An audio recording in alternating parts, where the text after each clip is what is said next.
नमस्कार दोस्तों, फिजिक्स की ऑनलाइन क्लास में आपका स्वागत है। आज हम अपना अध्याय 1 का विद्युत क्षेत्र का तीसरा भाग लेके आ रहे हैं और कल तक हमने 2 भागों में आवेश और कूलाम के नियम के बारे में अध्ययन किया था। कूलाम के नियम में हमने ये समझा था कि जब 2 आवेश एक दूसरे से कुछ दूरी पर स्थित होते हैं तो अगर उनके मध्य दूरी r है तो उनके बीच में लगने वाला जो बल होता है वो दोनों आवेशों के गुणनफल के समानुपाती होता है। दोनों के मध्य जो दूरी होती है उसके वर्ग के व्युत्क्रमानुपाती होता है और दोनों आवेशों को मिलाने वाली रेखा के अनुदिश काम करता है और दोनों के मध्य भी जो माध्यम होता है उसके ऊपर भी वह निर्भर करता है। इस तरह से हमने कूलाम का नियम जब पढ़ा तो फॉर्मूला प्राप्त हुआ F बराबर K Q1 Q2 बटा R², जहाँ पे K जो होता है वह कूलाम नियतांक कहलाता है और इसका मान हमने गणितीय मान जो बताया था वो था 9 × 10⁹ न्यूटन मीटर स्क्वायर बटा कूलाम स्क्वायर। ये हमने चीज कल आपको बताई थी। कूलाम के नियम से सूत्र मिला था हमें F बराबर K Q1 Q2 बटे R²। यहाँ पे K जो होता है वो कूलाम नियतांक होता है। इसका मान निर्वात जो होता है वो निर्वात में प्राप्त होता है 1/4πε0 और माध्यम में इसका मान जो है वो प्राप्त होता है 1/4πε। ये मान हमें प्राप्त होता है और इसकी गणितीय वैल्यू जो होती है K की वो 9 × 10⁹ न्यूटन मीटर स्क्वायर बटे कूलाम स्क्वायर होती है। ये K का गणितीय मान होता है। इसी के अंतर्गत हमने 2 चीजें और भी पढ़ी थी, वो थी ε0 और ε0 जो होती है उसे हम निर्वात की विद्युतशीलता कहते हैं। निर्वात की विद्युतशीलता कहते हैं और जो एप्सिलॉन होता है उसे हम माध्यम की विद्युतशीलता कहते हैं। माध्यम की विद्युतशीलता कहते हैं और इनके भी हमने मात्रक और विमाएं कल ज्ञात की थी। इसका जो गणितीय मान होता है ε0 का वो 8.85 × 10⁻⁻12 कूलाम स्क्वायर बटा न्यूटन मीटर स्क्वायर होता है। ये इसका मान होता है। तो कल हमने यहाँ तक इतनी जानकारी कल तक के भाग में हमने ली थी और आज हम अब इससे आगे कर रहे हैं और आगे जो है हेडिंग वो है कूलाम के नियम का सदिश निरूपण। हम इसका सदिश निरूपण करेंगे।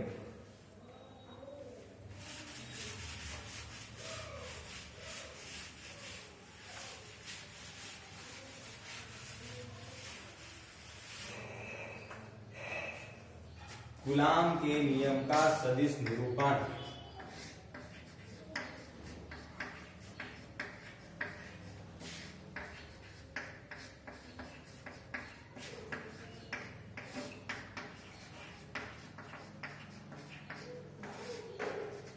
कूलाम के नियम का जो सूत्र होता है वो होता है F बराबर K Q1 Q2 बटे R²। अगर हमें पहले इसको ही सदिश रूप में बदलना है तो इसको सदिश रूप में बदलेंगे तो क्या करेंगे, F एक सदिश राशि है तो इसके ऊपर तीर का निशान आ जाएगा। K एक नियतांक है अतः ये सदिश राशि नहीं हो सकती। Q1 और Q2 कल बताया भी था गुणनफल गुणधर्म में कि ये जो होती है अदिश राशि होती है इसके ऊपर भी नहीं लग सकता सदिश का निशान। R जो है वो मध्य की दूरी है और दूरी जो है वो सीधी दूरी माने ये विस्थापन का काम करेगी। माने यह एक सदिश राशि हो सकती है लेकिन इसके ऊपर स्क्वायर लगा हुआ है। इसका मतलब स्क्वायर लगा हुआ है तो स्क्वायर लगने से तो सदिश का निशान हट जाता है। तो हम यहाँ पे किसी के ऊपर सदिश का निशान नहीं लगा सकते। इसीलिए हम क्या करते हैं, इस फॉर्मूले के पास में एक एकांक सदिश के रूप में लगा देते हैं R के। तो ये जो हो जाएगा ये कूलाम के नियम का सदिश रूप हो जाएगा। जो कूलाम का हमने नियम पढ़ा ना उसका ये सदिश रूप है। लेकिन हमें तो इसका सदिश निरूपण करके बताना। निरूपण का मतलब कि ये किस प्रकार से एक आवेश से दूसरे आवेश के ऊपर कार्य करेगा, उसकी दिशा क्या होगी। तो इसके लिए हम क्या करते हैं, एक निर्देशांक द्विविम निर्देशांक लेते हैं। ये x अक्ष है, ये y अक्ष है और ये मूल बिंदु है। इसके अंदर क्या करते हैं, एक आवेश मान लीजिए यहाँ पर, इसका नाम है q1। ये मूल बिंदु से जो है वो r1 सदिश दूरी पर स्थित है और एक आवेश जो है वो यहाँ पे है q2। ये मूल बिंदु से r2 सदिश दूरी पर, या विस्थापन इसकी सीधी दूरी है जिसको विस्थापन बोल सकते हैं, इसलिए सदिश का निशान लगा दिए। तो ये यहाँ इतनी दूरियों पर स्थित है। इनके मध्य में जो है इनको मिलाने वाली जो रेखा होगी वो कुछ इस प्रकार से होगी। माने इन दोनों के बीच में जो बल कार्य करेगा वो इसी रेखा पर कार्य करेगा। तो अगर पहले आवेश Q1 के कारण अगर Q2 के ऊपर बल लगता है तो उसकी दिशा इस प्रकार से होगी, और Q2 के कारण Q1 पे बल लगता है तो उसकी दिशा इस प्रकार से होगी। हम इनको नाम दे सकते हैं। एक के द्वारा दो के ऊपर लगने वाले बल को बोल देते हैं F21 सदिश, और दो के द्वारा एक पर लगने वाले बल को कह देते हैं F12 सदिश। ये इनकी दिशाएं हो गई। हमें यहाँ से तो दिख रहा है कि ये दोनों एक दूसरे के विपरीत है, लेकिन हमें ये सूत्र के माध्यम से सिद्ध करके बताना है कि इनकी दिशाएं एक दूसरे से विपरीत है। अगर हम यहाँ से यहाँ तक की दूरी काउंट करेंगे तो लिख सकते हैं R12 सदिश, यहाँ से यहाँ तक की करें तो लिख सकते हैं R21 सदिश। इसको हम ऐसा भी लिख सकते हैं R2 माइनस R1 सदिश और R1 माइनस R2 सदिश। तो कुछ चित्र इस प्रकार से तैयार हो जाता है। अब हम जो है इसके सदिश निरूपण को करते हैं फॉर्मूले के आधार पर। तो सबसे पहले हम कहते हैं कि 1 के कारण जो 2 के ऊपर बल लगता है, आवेश Q1 के कारण जो Q2 के ऊपर बल लगता है वो कितना होगा। तो लिखा जाता है आवेश Q1 के कारण Q2 पर लगने वाला बल, तो कितना बल होगा उसको हमने नाम पहले से ही दे दिया है, वो है F21 सदिश। तो हम यहाँ पे पहले बिना सदिश का लिखेंगे। तो F21 सदिश, F21 बराबर आवेश Q1 और Q2 है, तो K Q1 Q2 बटा इनके मध्य की दूरी 21 है तो 21 वाली आएगी, तो R21 का स्क्वायर। ये यहाँ फॉर्मूला लग जाएगा। इसको सदिश रूप में लिखेंगे तो क्या हो जाएगा, F21 सदिश बराबर K Q1 Q2 बटा R21 सदिश का स्क्वायर R21 का कैप। ये इसका सदिश रूप हो गया। अगर अपन इसको खोल के लिखें R21 को तो ऐसा भी लिख सकते हैं F21 सदिश बराबर K Q1 Q2 बटे R21 को क्या लिखा 1 माइनस 2, तो R1 माइनस R2 का सदिश का होल स्क्वायर, और यहाँ पे वही आ जाएगा वापस R21 का कैप। तो इस प्रकार से पहले आवेश के कारण दूसरे के ऊपर जो बल लगता है ये उसका सदिश निरूपण हो गया। इसी प्रकार से अपन दूसरे के कारण जो पहले पे लगता है उसका भी हम सदिश रूप लेकर आएंगे। तो इसी प्रकार से आवेश Q2 के कारण Q1 पर लगने वाला बल, हम इसको और सीधा भी लिख सकते हैं डायरेक्ट, क्योंकि हमने पहला निकाल दिया है तो हम इसको डायरेक्ट सदिश रूप में लिख सकते हैं। वो क्या हो जाएगा F12 सदिश बराबर K Q1 Q2 बटा R12 आ जाएगा, इस पर स्क्वायर R12 का कैप। इसको खोल के लिख सकते हैं इस नीचे वाले को, तो F21 सदिश बराबर K Q1 Q2 बटे R2 माइनस R1 सदिश का होल स्क्वायर और R12 का कैप। ये आपके Q2 के कारण Q1 पे लगने वाला बल आ गया। अब इन दोनों को हम ध्यान से देखते हैं, इक्वेशन ए को और इक्वेशन बी को। इन दोनों को देखने से ये पता चल रहा है कि लगभग ये इक्वेशन दोनों समान है, लेकिन यहाँ पर नीचे देखें तो 2 - 1 है और यहाँ पे 1 - 2 है। अगर हम इनको इधर उधर कर दें, आगे पीछे कर दें, तो भी यहाँ स्क्वायर है, और स्क्वायर से ये पता चल जाएगा, स्क्वायर होने का मतलब है कि अगर ये माइनस का हो भी गया तो यहाँ से स्क्वायर होने से वो प्लस का हो जाएगा। इसका मतलब ये दोनों समान दिख रहे हैं, लेकिन इनके पीछे एक एकांक सदिश जो लगा हुआ है ये एक दूसरे से विपरीत है। यहाँ पे देखें और यहाँ पे देखें, तो इन दोनों से ये पता चल जाएगा कि यहाँ पर इस बल की दिशा जो भी होगी वो इस बल की दिशा के विपरीत होगी, और ऐसे विपरीत को हम जो है वो माइनस का निशान लगा के व्यक्त करेंगे। तो इक्वेशन ए से व बी से हमें ये चीज प्राप्त होती है, इसको हम इक्वेशन सी कहते हैं। तो इससे ये पता चलता है कि जो बल होते हैं इन दोनों के ऊपर जो लग रहे हैं एक दूसरे के कारण, उनकी जो दिशाएं हैं वो एक दूसरे से विपरीत है, ऐसा हमें यहाँ से देखने को मिल रहा है। तो ये हो गया कूलाम के नियम का सदिश निरूपण। देख लीजिए एक बार।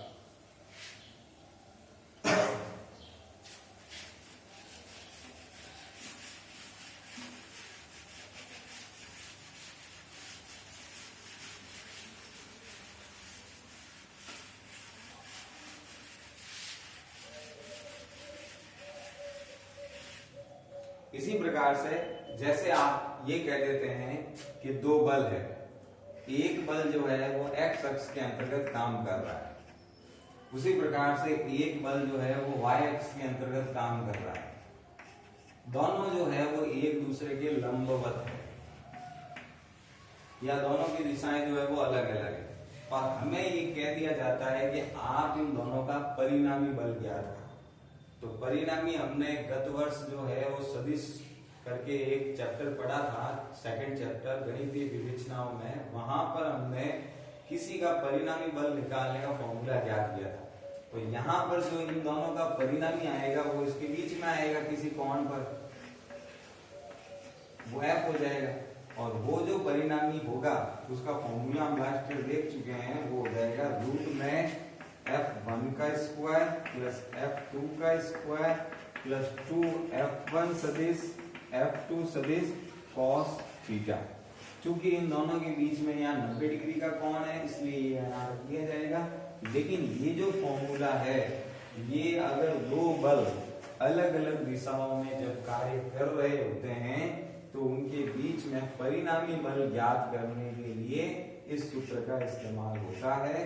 अगर हमें इसकी दिशा भी ज्ञात करनी हो, जैसे हम दिशा ज्ञात करते हैं, तो दिशा ज्ञात करने का भी सूत्र होता है जो लास्ट ईयर पढ़ रखा है आपने, थीटा बराबर tan इनवर्स, वहां होता था r sin थीटा, तो यहाँ r की जगह आ जाएगा f2 sin थीटा बटे f1 plus f2 cos theta. तो कुछ इस प्रकार से इनकी दिशाएं जो है वो ज्ञात कर ली जा सकती है। तो ये दो सूत्र जो हैं और इनको व्यक्त कर रहे हैं कि इनकी जो दिशाएं हैं वो एक दूसरे से विपरीत है या अलग अलग है, तो परिणामी जो बल आएगा वो किस प्रकार से आएगा। हम इसको इक्वेशन डी और इसको इक्वेशन ई भी नाम दे सकते हैं, ये उसी के आगे है। तो इस प्रकार से इन दो सूत्रों को और निकाल सकेंगे। अब इसके आगे है जो कूलाम का नियम हमने पढ़ा और पूरी विवेचना उसकी की, वो कूलाम का जो नियम होता है उस नियम में कुछ खास बातें होती है, कुछ महत्वपूर्ण तथ्य होते हैं। वो महत्वपूर्ण तथ्य क्या है, तो हम ये सब यहाँ पे देख चुके हैं कि जो पहली बात है कि कूलाम का नियम जो होता है वो हमेशा बिंदु आवेशों पर ही कार्य करता है, बिंदु आवेशों पर ही कार्य करेगा। ये जो हम पढ़ रहे हैं ये है कूलाम के नियम के महत्वपूर्ण तथ्य।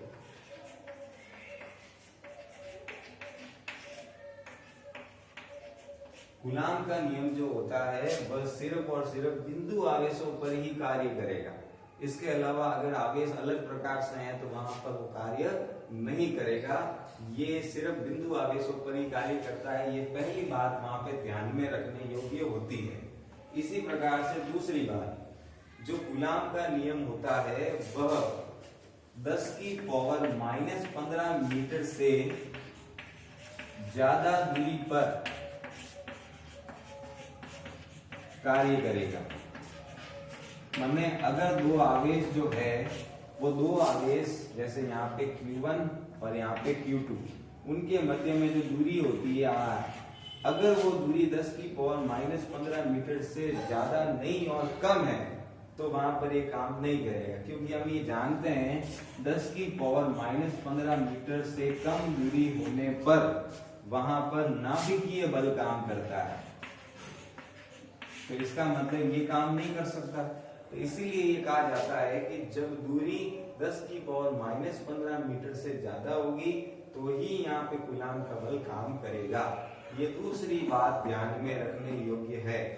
इसी प्रकार से तीसरी बात, अगर कोई निकाय लिया हुआ है और इस निकाय के अंदर बहुत सारे जो है आवेश पड़े हैं, जैसे ये कोई निकाय ले लिया और उस निकाय के अंदर बहुत सारे आवेश पड़े हैं, तो उन आवेशों के द्वारा किसी भी एक पर जब कोई बल काम करेगा तो वो सभी के अध्यारोपण के सिद्धांत का पालन करते हुए वहां पे कुल बल जो आएगा वो सभी के द्वारा लगने वाले बलों का योग होगा।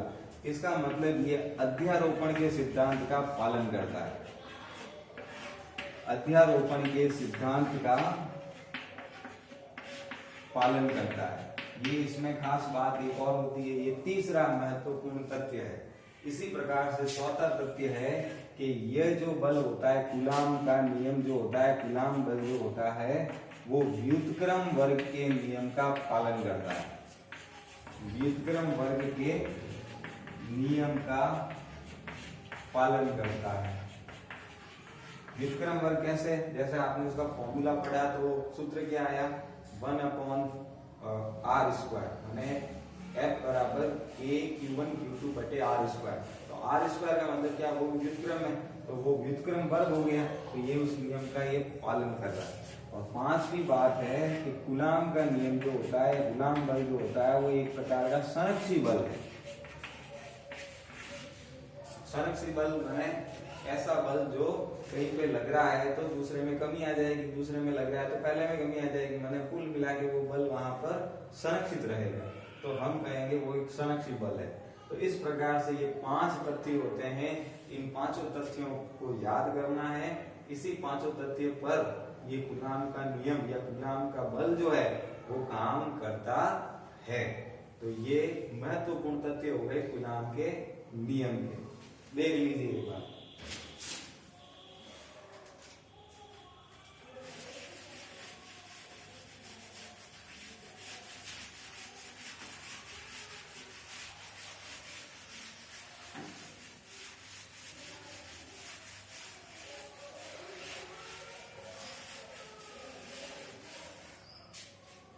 इसके बाद में एक हेडिंग है कि अगर कोई निकाय है, उस निकाय में बहुत सारे आवेश है, तो किसी एक आवेश पे जो बल कार्य करेगा वो क्या होगा।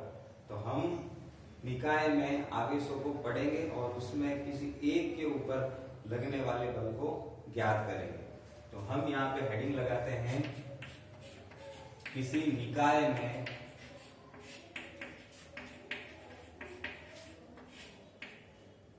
एक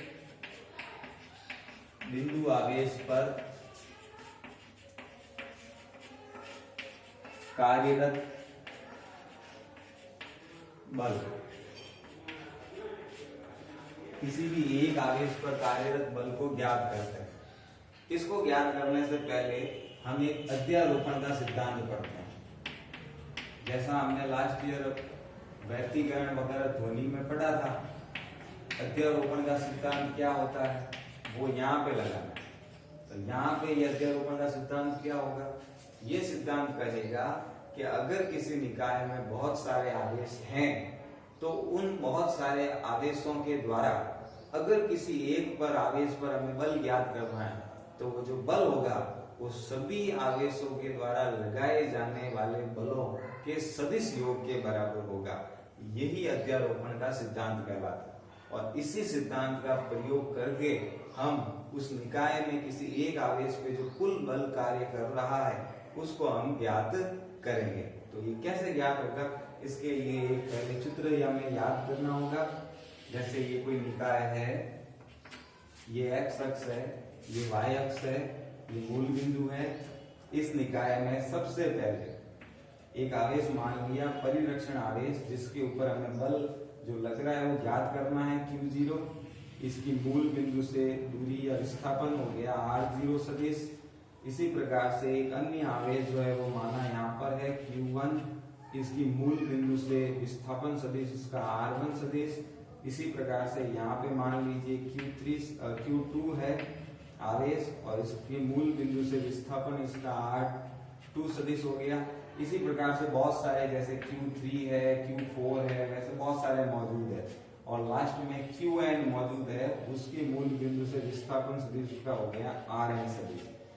तो हमें क्या करना है, अब यहाँ निकाय के अंदर बहुत सारे आवेश मौजूद है, जैसे Q1, Q2, Q3, Q4, Q5, Q6, Q7, Q8, ऐसे Qn, ऐसे बहुत सारे आवेश हैं।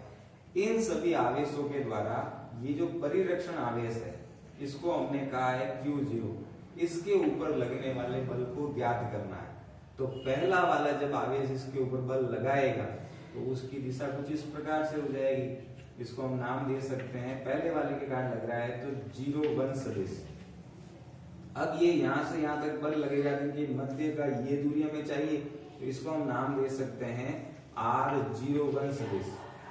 इसकी दिशा इस प्रकार से हो जाएगी।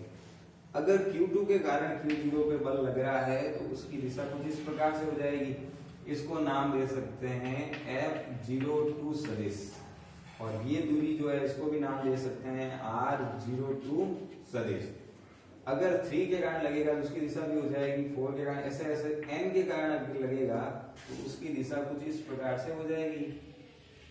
ये इसको हम कह सकते हैं R0n सदिश और ये दूरी हम मान सकते हैं R0n सदिश।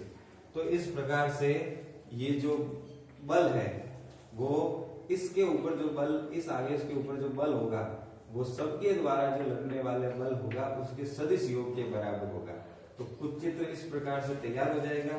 इस चित्र के आधार पर अपन अब अध्यारोपण के सिद्धांत का प्रयोग करके इसके ऊपर कुल बल ज्ञात करेंगे। तो पहले हम सबका अलग अलग ज्ञात करते हैं, फिर अध्यारोपण का सिद्धांत लगा के पूरा ज्ञात कर देंगे। सबसे पहले लिखते हैं Q1 के कारण Q0 पर लगने वाला बल। Q1 के कारण Q0 पर बल, तो Q1 के कारण Q0 पे बल कितना होगा, तो वो हो जाएगा F01 सदिश बराबर K Q0 Q1 बटा R01 का स्क्वायर। कूलाम के नियम के सूत्र से हो गया। इसको सदिश रूप में लिख सकते हैं, तो F01 सदिश बराबर K Q0 Q1 बटे R01 का स्क्वायर R01 का कैप। ये आपके सदिश रूप में आ गया। और यही जो है वो पहले आवेश के कारण इसके ऊपर लगने वाला बल होगा। इसी प्रकार से दूसरे के कारण इसके ऊपर लगने वाला बल क्या होगा, तो लिखेंगे Q2 के कारण Q0 पर बल, तो वो कितना आ जाएगा F02 सदिश बराबर, सीधा लिख रहा हूं मैं, K Q0 Q2 बटे R02 का स्क्वायर R02 का कैप। ये आ गया आपके दूसरे आवेश के कारण जो परिरक्षण आवेश है Q0, उसके ऊपर लगने वाला बल आ गया। इसी प्रकार हम तीसरे का, चौथे का करेंगे और लास्ट में nवें का करेंगे। हम यहाँ लिख रहे हैं डायरेक्ट Qn के कारण Q0 पर लगने वाला बल,